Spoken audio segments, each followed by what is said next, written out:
जुली जुले। So guys we finally reached Leh. गाड़ी अपनी नहीं है लेकिन ये गाड़ियाँ हमारी हैं। तो ये हमारा stay guest house, Skyland guest house मस्त है, सही है। सारी गाड़ियाँ भी आ गई और आज की रात और कल रात यहीं पे रुकेंगे। बहुत थक गए। यहाँ पे 2 कमरे हमारे और उधर पे 2 कमरे हैं। कमरा भी मेरा धांसू है, देख लो दोनों तरफ से लाइट आती है कमरे में। देखो अभी सनसेट हो रहा है तो लाइट आ रही है। और यहाँ पे थोड़ा सा साइकिलिंग भी कर सकते हैं, यहाँ पे आ भी सकते हैं। डिनर है और हमारा उड़न खटोला आ गया है। और इधर पे भी रूम है, ऊपर टेरेस भी है, गर्म पानी की अवेलेबिलिटी भी है। और ये हमारा मिनी गार्डन है जो ऊपर से दिखता है। यहाँ पे इतने सारे फ्लावर लगे हैं और गार्डनिंग है, यहीं की सब्जी खाएंगे हम। चलो तो फिर शाम को चलते हैं मार्केट, तब दिखाते हैं आपको लेके कुछ views. So good morning guys, welcome to day 4 and good morning from Leh. This is Leh market। सुबह 10-11 बजे, 10:11 हुए हैं और कैफे वगैरह भी खुल जाते हैं वैसे तो गाइस फिर से एक बार मार्केट में कुछ नहीं लिया है, बस अभी एक सिम ले लिया है कि कनेक्टिविटी में प्रॉब्लम हो रही है घर पे बात करने में और यहाँ आसपास में। तो अभी यहाँ से जेरी केन्स वगैरह भी लेने हैं यार, और थोड़ा कुछ देख रहे हैं, देखते हैं। भाई क्या करोगी? कैसे? नहीं हाँ भाई सच में, लेकिन पूरी फ्रेश है। मतलब ये धनिया है, धनिया। हेलो आंटी जुले। हाँ चलो। ये यहाँ का लेटेस और ये धनिया है लेफ्ट वाला।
गाइस ये था वो कैफ़े, हिमालयन कैफ़े।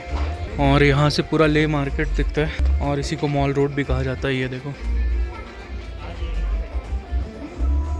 अभी धूप है तो इतनी ज़्यादा भीड़ नहीं है, सब्जी वब्जी मिल रही है और बहुत सारे कैफ़ेज़ हैं।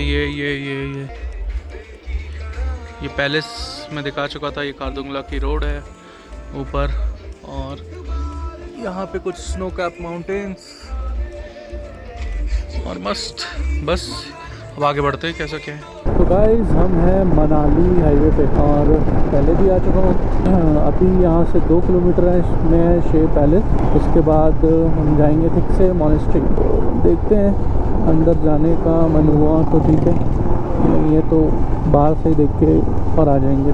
धूप तो बहुत है, बाकी सब ठीक है। ये क्या कर रहे हैं ये लोग रेता के साथ?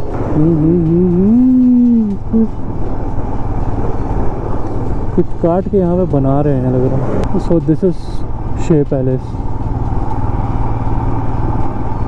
तो गाइस ये है ठीक से मॉनेस्ट्री, इसके पास जा रहे हैं। हाइटेड है बहुत, आई डोंट नो, पहले तो मैं कभी गया नहीं हूँ। गाड़ी ऊपर तक जाती है या फिर क्लाइंब करके जाना पड़ता है, मतलब स्टेप्स वगैरह रहते हैं। तो ठीक से मॉनेस्ट्री यार, ऊपर गाड़ी जा तो रही है लेकिन बहुत सही बनाया है ऊपर जाने के लिए।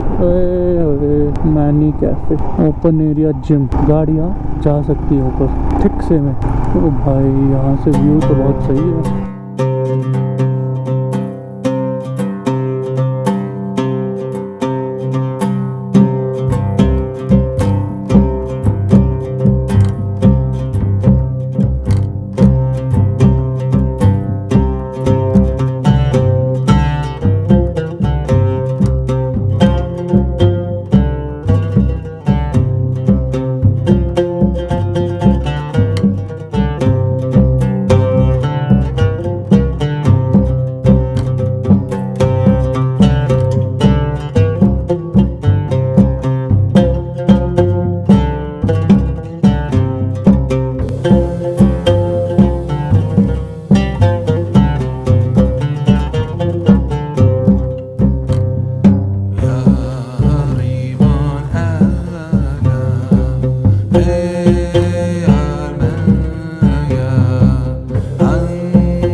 खिसके मॉनेस्ट्री बहुत ही सुंदर थी, बहुत ही शांत थी, लेकिन हमने एज यूजुअल बहुत टाइम लगा दिया। एक बार और फिर देख लो। और साइड इतने सारा बर्फ है सामने, आंखों के सामने, लेकिन ठंडा बिल्कुल नहीं। गर्म है ले भाई, गर्म उबला हुआ गर्म। अभी जा रहे हैं हम 3 इडियट का स्कूल। बंद है ये तो यहाँ से।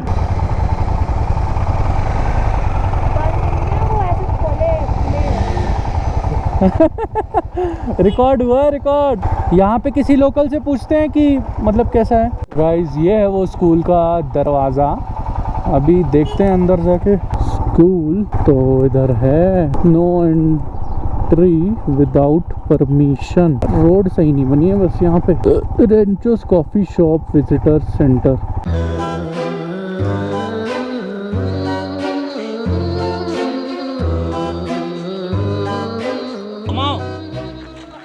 घुमाओ। अरे नेहा हाथ, अरे नेहा हाथ तो नीचे लेके जा। अन्नू अन्नू सॉरी, हाँ अन्नू अन्नू अन्नू हाथ नीचे करो ना।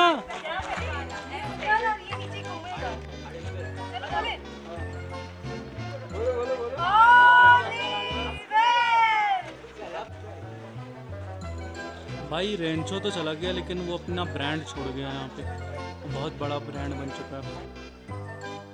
ये वही दीवार है जहाँ पे बच्चे ऊपर खड़े रहते हैं और नीचे क्या चतुर है वो क्या करता है, सुसु करता रहता है और उसके बाद शॉक दिया जाता है। ये देखो एक्चुअल में जो शूटिंग हुई थी वो यहाँ पे हुई थी। ये सब चीज़ें बनाया गया था शूटिंग के लिए, तो अभी भी है।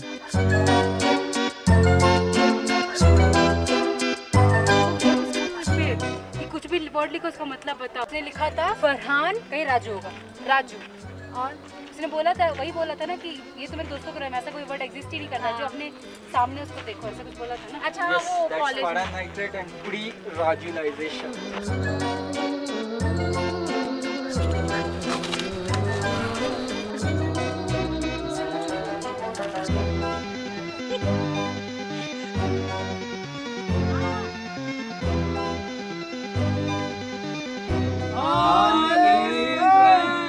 वह होंगे राजा शेर। वो जो ऐसे वो बने हैं 1 2 3 4 5 6 7 क्या है गोम्पा।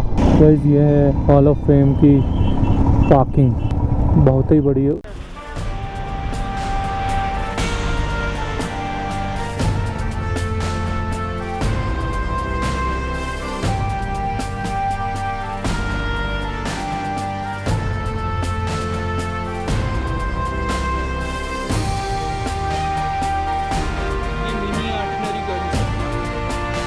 बेसिस पे वो धनुष बनी है।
आपके पीछे बने छोटे छोटे कैवन सियाचिन ग्लेशियर की बर्फीली चोटियों पर भारतीय सेना के जवान किस तरह से सर्वाइव ऑपरेट करते हैं वहां के इक्विपमेंट को दिखाया गया है।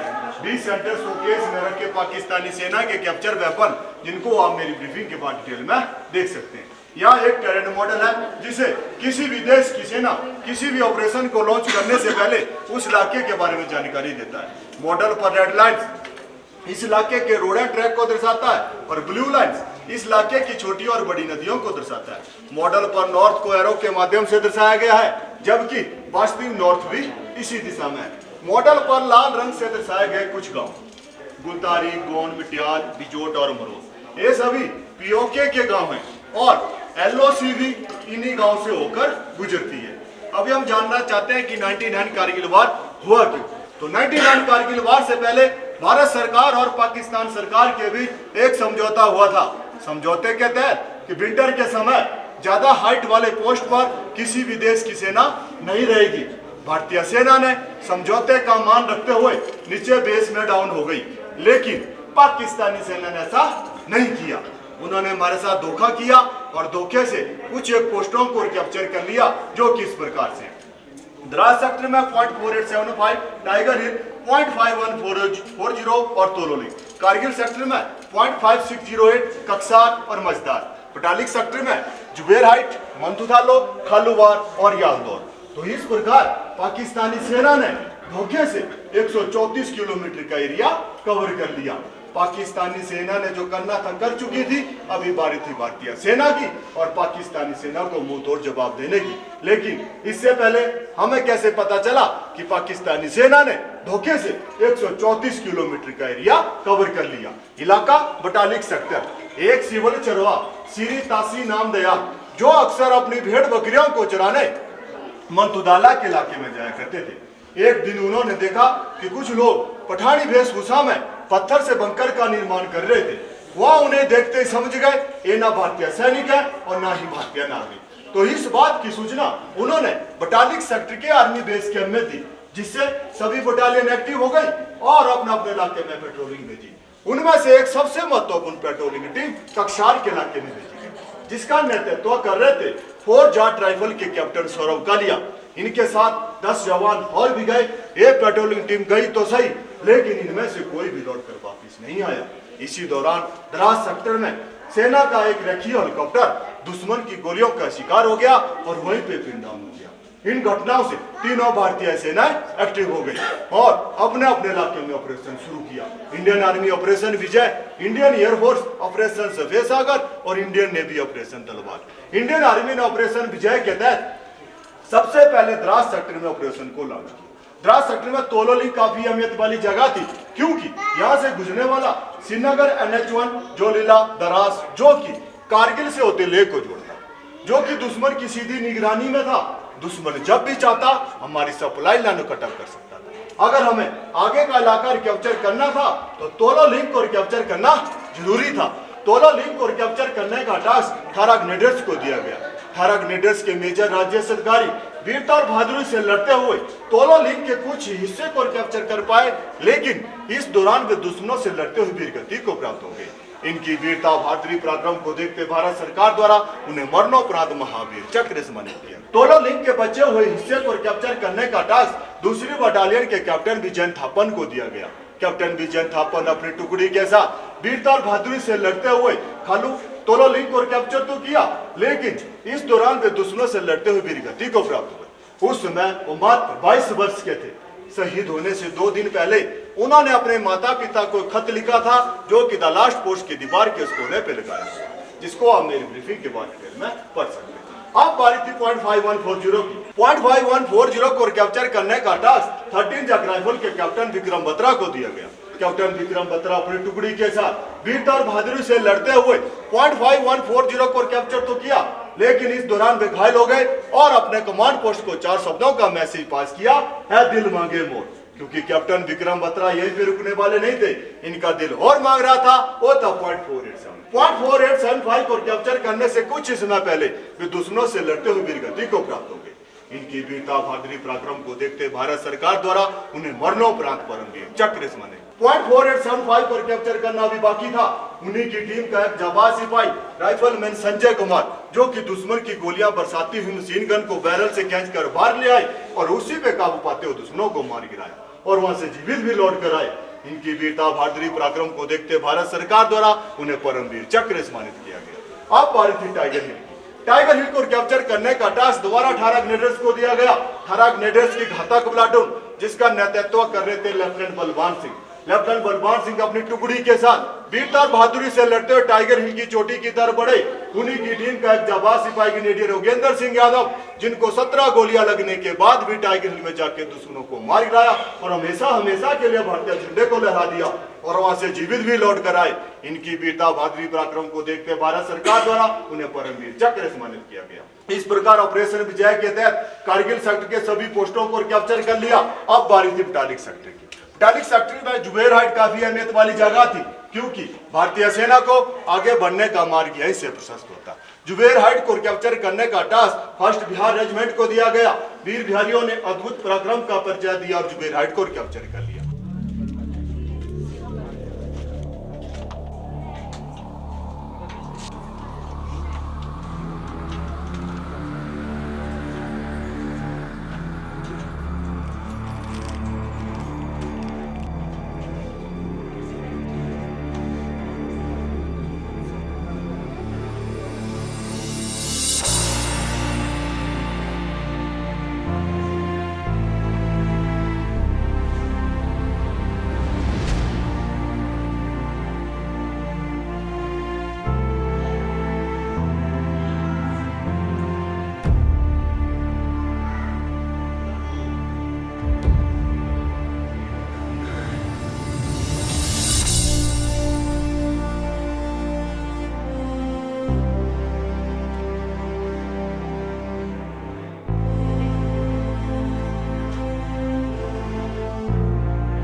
सो guys finally we reached Shanti Stupa. Light कुछ ज़्यादा ही कम हो गई है, 8 बज गए, लेकिन हमारे यहाँ तो 8 बजे भी कुछ नहीं रहता है। और ये देखो ये पूरा ले सिटी, बस गाड़ी धुलवाने में और थोड़ा खाने आने में लेट हो गए। बाकी अभी ऊपर जाके और दिखाता हूँ कुछ शॉट्स शांति स्तूपा के। ये पूरी की पूरी ले सिटी है और कितने सारे हाईवे यहाँ से जुड़ते हैं, मतलब 2-3 जगह से ले जुड़ता है यहाँ से, जैसे श्रीनगर हाईवे, मनाली हाईवे और एक रोड खारदुंगला के लिए भी जाती है। मतलब इस एरिया की, लद्दाख रीजन की सबसे बड़ी सिटी है ले। और बहुत कुछ है, बहुत डेवलप्ड हो गई है और स्टे भी हमारा यहीं पे ही है, अपर टुचका, वहाँ से दिखता है शांति स्तूपा। लेकिन रात में बहुत सुंदर दिखती है ले सिटी। और ये वो मॉल रोड दिख रहा है।